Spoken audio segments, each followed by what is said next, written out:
ये 2025 का दलित है, अपने मान सम्मान स्वाभिमान के लिए गर्दन कटा लेगा लेकिन झुकेगा नहीं।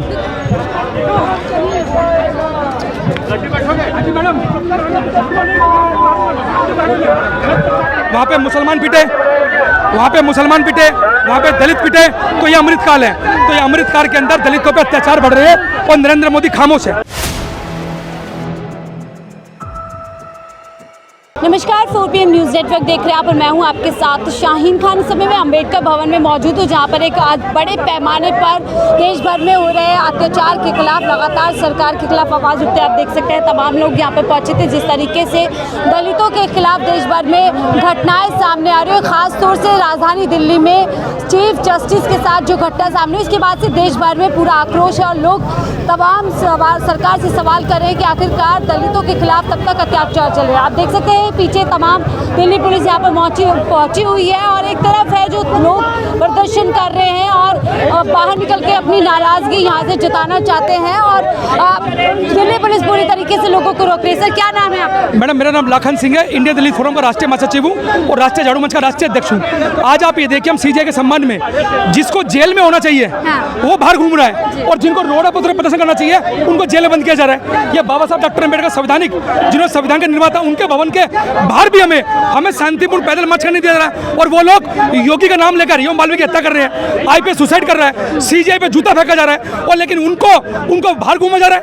वो शांतिपूर्ण तरीके से बाहर है और ये और बोल रहे हैं कि हमें किसी बात का डर नहीं है, किसी बात का खौफ नहीं है। और जो लोग संविधान को मानने वाले लोग हैं, शांतिपूर्ण लोग हैं, उनको वो लोग रोड पर नहीं उतर जा रहे हैं। संरक्षण दिया जा रहा है उन लोगों को? सर, मैं कह रहा हूँ बीजेपी संघ का पूरी तरीके से संरक्षण है। जब ये बाबा बोल पा रहे हैं, जब ये लोग बोल पा रहे हैं, किशोर जैसे लोग जब जाकर ऐसी अभद्र टिप्पणी कर पा रहे हैं, जूता फेंक रहे, जब उनको संघ और भाजपा का संरक्षण प्राप्त है। तो क्या सरकार को सीजीआई का सम्मान नहीं लगता है? मैं कह रहा हूं कि बिल्कुल सरकार अगर सीजीआई का सम्मान करती तो 9 घंटे बाद नरेंद्र मोदी का ट्वीट नहीं आता। एक तरफ नरेंद्र मोदी बिना कहे गणेश आरती में पूर्व सीजीआई पहुंच जाते हैं और यहाँ पर सम्मान में, उनके सम्मान में 9 घंटे बाद ट्वीट करते हैं। ये सम्मान है? ये दलितों की और अग्र जाति की ये क्या मानसिकता है सरकार की नजर में, सरकार ने सिद्ध कर दिया। तो आप लोग कहाँ जाना चाहते हैं, क्यों रोका जा रहा है? हम लोग संसद भवन जाना चाहते हैं। संसद भवन के अंदर कानून बनता है, संसद भवन के अंदर लोग बैठते हैं, भारत का प्रतिनिधि संसद भवन करता है, लेकिन हमें वहां तक नहीं जाया जा रहा। लेकिन उसी संसद में अमित शाह कहते हैं अम्बेडकर से कुछ हासिल नहीं होने वाला। मैं बताता रहा हूँ कि संघ भाजपा के लोग लगातार, मैंने अमित शाह के खिलाफ भी उस समय हम लोगों ने इकट्ठा होकर संसद थाने में इस बात के लिए कंप्लेंट दी थी, लेकिन कोई कार्रवाई नहीं हुई क्योंकि सरकार में बैठे हुए लोग जिनको सत्ता का संरक्षण प्राप्त है, वो लोग पूरी तरीके से भाजपा संघ चाहती है जैसे 1997 दलित था वैसे दलितों को हाल पहुंचाया जाए। लेकिन मैं बता दूं आपचरण के माध्यम से, ये 2025 का दलित है, अपने मान सम्मान स्वाभिमान के लिए गर्दन कटा लेगा लेकिन झुकेगा नहीं। तो क्या लग रहा है आपको, जिस तरीके से मुस्लिमों के खिलाफ, दलितों के खिलाफ लगातार अपराध बढ़ रहे हैं, क्या जानबूझ करके एक डर खौफ का माहौल बनाया जा रहा है? ये पूरी तरीके से बीजेपी और संघ मिलकर इस प्रोपगंडे को रचे हुए हैं। एक तरफ मुसलमानों को पीटा जा रहा है, एक तरफ दलितों को टारगेट किया जा रहा है। वो बोल रहे हैं ये अमृतकाल है, मतलब उनकी नज़र में जो अमृतकाल है, वहाँ पे मुसलमान पिटे, वहाँ पे मुसलमान पिटे, वहाँ पे दलित पिटे, तो ये अमृतकाल है। तो ये अमृतकाल के अंदर दलितों पे अत्याचार बढ़ रहे हैं और नरेंद्र मोदी खामोश है। लेकिन नरेंद्र मोदी खामोश है, सरकार खामोश है और यहाँ पर बल का प्रयोग दिल्ली पुलिस द्वारा किया जा रहा है। एक तरफ है जहाँ प्रदर्शनकारी अपनी बात को पहुँचाना चाहते हैं, वो उधर से जोर आजमाइश कर रहे हैं, तो यहाँ से दिल्ली पुलिस भी देखिए बैरिकेडिंग को किस तरीके से यहाँ से पूरी तरीके से जो है खींच दिया गया है। लोग काफ़ी गुस्से में नजर आ रहे हैं और अब साफ तौर पर कहा जा रहा है कि सीजीआई का अपमान इस तरीके से नहीं सहा जाएगा। सीजीआई को लेकर के देश भर में नाराजगी नजर आ रही है कि कैसे सीजीआई के ऊपर जूता कहीं ना कहीं कर जाए। गौतम जी देखिए यहाँ पर हैं, जिनको यहाँ पर कहते जाते हैं गौतम जी, अरे देखिए गौतम जी, आप लोगों को यहाँ पर रोका देखिए, शायद डिटेन किया जा रहा है। लगातार इस तरीके की तस्वीर आपको देखने को मिल रही है। जो गौतम जी, राजेंद्र गौतम पाल है, जिनकी अगुवाई में आज का प्रदर्शन किया जा रहा है और काफी आप देख सकते हैं दिल्ली पुलिस उनसे बातचीत करने की कोशिश कर रही है और नारेबाजी यहाँ पर लगातार की जा रही है। बंद करो, बंद करो, बंद करो, बंद करो। देखिए उनको वापस अंदर की तरफ भेजा जा रहा है ताकि माहौल को, स्थिति को जो है संभाला जा सके, लेकिन ये पूरा माहौल है। देखिए यहाँ पर देखिए कह सकते हैं गौतम जी कहाँ जा रहे हैं? हम लोग ज्ञापन देने के लिए जा रहे हैं। हम राष्ट्रपति जी को ज्ञापन दे रहे हैं कि इस देश के अंदर अगर सुप्रीम कोर्ट के चीफ जस्टिस सुरक्षित नहीं है, अगर चीफ जस्टिस के ऊपर हमला हो रहा है और हमला होने के बाद जिसने हमला किया है वो खुलेआम कह रहा है कि मुझे भगवान ने आदेश दिया है, अगर मुझे भगवान फिर आदेश देंगे तो मैं फिर करूंगा। इसका मतलब वो किसी की भी हत्या करके कहेंगे कि हत्या करने का आदेश मुझे भगवान ने दिया है, तो क्या कानून से ऊपर है वो? क्या वो लोग कानून से ऊपर हैं?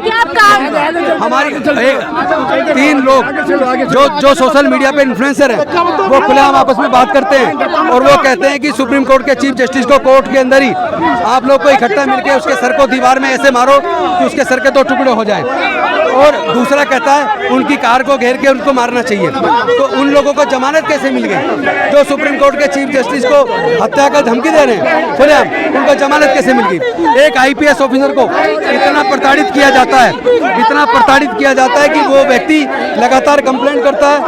वाईपी कुमार और उसकी पत्नी आईएएस है, उसका जो साला है वो एमएलए है, साले की वाइफ आईपीएस है, उसके बावजूद इतनी प्रताड़ना होती है कि उसकी कोई सुनवाई नहीं होती। उसको डायरेक्टर जनरल पुलिस करते हैं। सरकार को चाहिए कि पहले उस डीजीपी को तुरंत सस्पेंड करे, गिरफ्तार करे, उसको जेल में डाले और इसकी जांच फिर किसी सुप्रीम कोर्ट के जस्टिस के निगरानी में हो ताकि न्याय मिल सके। क्योंकि पूरा ये जो हमला सुप्रीम कोर्ट के ऊपर है ये किसी एक खाली जज के ऊपर नहीं है, ये पूरी दलित कम्युनिटी पे हमला है, ये देश के संविधान पे हमला है और ये एक तरीके से वॉर अगेंस्ट स्टेट है। और इसमें अगर सख्त कार्रवाई नहीं हुई, अगर इसी तरह खुलेआम कोर्ट के ऊपर हमले होंगे और आईएएस आईपीएस को प्रताड़ित किया जाएगा और वो सुसाइड के लिए मजबूर होंगे, तो जिस तरह रोहित वेमुला को संस्थानिक हत्या हुई, पायल तडवी की संस्थानिक हत्या हुई, उसी तरह आईपीएस ऑफिसर वाईपी कुमार की संस्थानिक हत्या है और उस हत्या में उसकी पत्नी आईएएस ऑफिसर न्याय की मांग कर रही है, लेकिन अभी तक न्याय नहीं मिला है, अभी तक दोषी गिरफ्तार नहीं है, अभी तक दोषी जेल नहीं गए। तो आखिर न्याय होगा कब? इसमें यहाँ हरिओम वाल्मीकि को खुलेआम भीड़ ने मार दिया और मारने वाले कहते हैं बाबावादी हैं। तो मतलब आखिर देश में संविधान का शासन है कि नहीं है? देश में संविधान की कोई इज्जत बची है या नहीं बची है? तो मैं पूछना चाहता हूँ कि सरकार किसके लिए? जिस जनता ने सरकार को चुना है उस जनता की परवाह करने की बनाए, बल्कि सरकार उन जातिवादी आतंकवादियों के साथ खड़ी है। जातिवादी आतंकवादियों को खुली छूट है।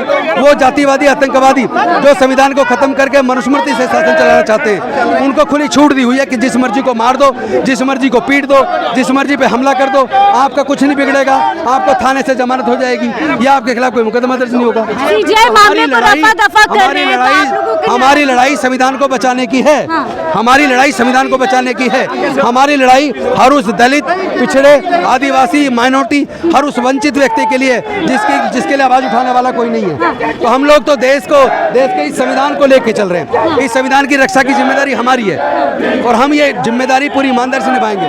किसी भी सूरत में जो लोग ये सपना देख रहे हैं कि संविधान को खत्म करके मनुस्मृति का शासन लाएंगे, जिन लोगों ने 400 पार का नारा दिया था लेकिन अंबेडकरवादियों ने उनके सपने को तोड़ दिया, वो तिलमिला रहे हैं क्योंकि उनके संगठन को अभी 100 साल हुए हैं और उनका ये संकल्प था कि 100 साल के अंदर वो बाबा साहब के संविधान को बदल के मनुस्मृति लागू करेंगे, हिंदू राष्ट्र की घोषणा करेंगे। उनका वो सपना टूट गया, इसलिए वो लोग बहुत विचलित है और विचलित होने की वजह से आए दिन कभी सुप्रीम कोर्ट के चीफ जस्टिस के खिलाफ, कभी किसी दलित बहन के साथ बलात्कार करके हत्या करते हैं। आए दिन हमारे लोगों के साथ उत्पीड़न की घटनाएं बढ़ गई हैं। बीजेपी शासित 5 राज्यों के अंदर केवल 5 राज्य, बीजेपी शासित 5 राज्यों में पूरे देश में होने वाले दलितों के 72% उत्पीड़न के केसेस केवल बीजेपी शासित 5 राज्यों में, जिसमें उत्तर प्रदेश अकेला ऐसा राज्य है जिसमें दलितों के ऊपर होने वाले उत्पीड़न के 26.2% अपराध, दलितों के ऊपर उत्पीड़न के केस केवल बीजेपी में 26.2%। और यूपी के बाद राजस्थान, मध्य प्रदेश, महाराष्ट्र और बिहार, इन 5 राज्यों में पूरे देश में होने वाले दलित उत्पीड़न के खिलाफ 5 राज्यों में 72% उत्पीड़न के केस। सीजेआई पे सनातन का नाम लेकर के और हरिओम कौम पर बाबा का नाम लेकर के प्रताड़ना की गई है। ये सनातन का नाम लेकर देशद्रोही लोग हैं, आतंकवादी लोग हैं, सनातन का नाम इस्तेमाल करते हैं और कहते हैं कि सुपने में भगवान आए थे, उन्होंने हमें आदेश दिया है। ये भगवान का भी दुरुपयोग कर रहे हैं। ये मुझे लगता है किसी भगवान को नहीं मानते, किसी संविधान को नहीं मानते। ये आतंकवादी लोग हैं और देशद्रोही लोग हैं, संविधान के खिलाफ हैं और देश की कानून व्यवस्था को लगातार धता बताते रहते हैं। ऐसी लोगों की जगह जेल के अंदर होगी। रामा भट्टाचार्य कह रहे हैं कि सीजीआई पे जूता गलत, लेकिन उनका बयान भी बेहद शर्मनाक था। उन्होंने कौन सा शर्मनाक बयान दिया? उन्होंने सिर्फ ये कहा कि वह मंदिर ये जो आता है यूनेस्को की साइट है और ये आर्कियोलॉजिकल सर्वे ऑफ इंडिया के अंदर आता है, इसमें कोई भी काम करने का, रिपेयर करने का कोर्ट को इजाजत देने का अधिकार नहीं है। उन्होंने तो जो कानून में लिखा वो कहा है, उनकी जिम्मेदारी है कानून में रह के। ऐसे तो डीवाई चंद्रचूड़ ने रिटायर होने के बाद कहा कि बाबरी मस्जिद के केस में मैं भगवान की मूर्ति के सामने बैठ गया और जो मुझे आदेश दिया मैंने वो कर दिया। तो मतलब क्या आप कानून से चलेगा न्यायालय या वो सपने में भगवान को देख के चलेगा? ये तो तय करना पड़ेगा। ये क्या धार्मिक मानसिकता को भी आप उसका पहरा सुप्रीम कोर्ट में डालेंगे? भारतीय जनता पार्टी, उनके लोग सनातन के नाम पर देशद्रोह कर रहे हैं, देश के खिलाफ, संविधान के खिलाफ काम कर रहे हैं। वो लोग देश के लिए खतरा बन गए और देश के लोग समझदार हैं, जो चाहे किसी भी जाति धर्म के लोग हों, जो संविधान को मानते हैं, इंसानियत को मानते हैं, वो लोग मिलके देश के संविधान को बचाएंगे। क्योंकि हमारे स्वतंत्रता सेनानियों ने और हमारे संविधान निर्माताओं ने ऐसे भारत का सपना नहीं देखा था। ये खुलेआम सरेआम हमारे लोगों को लगातार प्रताड़ित किया जा रहा है, क्योंकि ये संविधान के खिलाफ मनुस्मृति को लागू करना चाहते हैं। बहुत बहुत शुक्रिया आपसे बातचीत करने के लिए। तो ये राजेंद्र उत्तमपाल थे, जो अब इस पूरे मुद्दे को लेकर के काफी हमलावर नजर आ रहे हैं सरकार के ऊपर, और आप देख सकते हैं ज्ञापन पत्र लेकर के यहाँ से आगे की ओर बढ़ा जा रहा है। संसद कूच करना था, लेकिन एक बड़े लेवल पर यहाँ से आवाज उठाई जा रही है कि दलितों के खिलाफ जो अत्याचार देश भर में हो रहे हैं उसको लगातार यहाँ से जो है एक आवाज उठाने की कोशिश यहाँ से की जा रही है। फिलहाल रिपोर्ट में देखते रहिए 4PM न्यूज़ नेटवर्क।